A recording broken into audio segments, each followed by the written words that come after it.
A police force says that hundreds of officers' jobs could go because of spending cuts.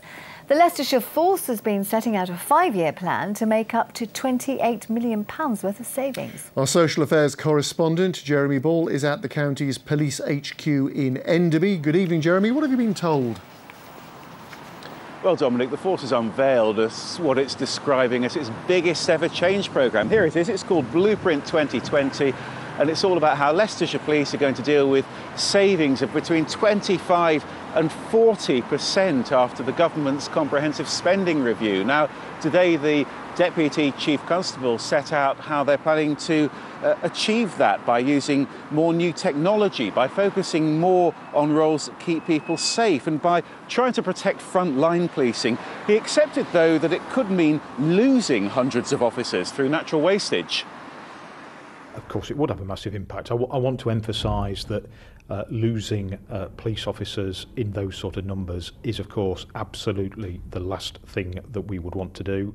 Realistically, it is going to mean fewer police on the beat, isn't it? I think it's a strong possibility, but I do think we have to ask ourselves, with our partners, are police officers patrolling the streets? Is that the best way of tackling some of those difficult crime types like cybercrime and fraud, counter-terrorism, child sexual exploitation? I think the reality is that on many of those occasions, officers and PCSOs out on patrol are not the best ways of tackling those crime types. But just how much of a challenge is this 5-year plan? Well, we heard that Leicestershire Police now take around 400 emergency calls a day. Every typical day sees a new care home investigation, and the police are regularly getting calls about teenagers missing from care who've been targeted for sex. So now they're working much more closely with other agencies with new ideas like this mental health triage car, and they're asking everybody to be much more creative about cutting demand for the police.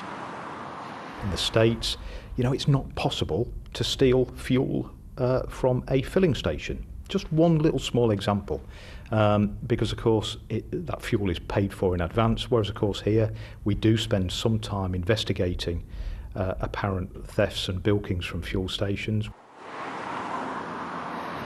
And I also asked Roger Bannister if they're going to stop sending officers out to burglaries after that controversial recent experiment. His response to that: they'll need to think carefully about future demands and about what they really need to do. And he's asking people who live here in Leicestershire to join in that debate.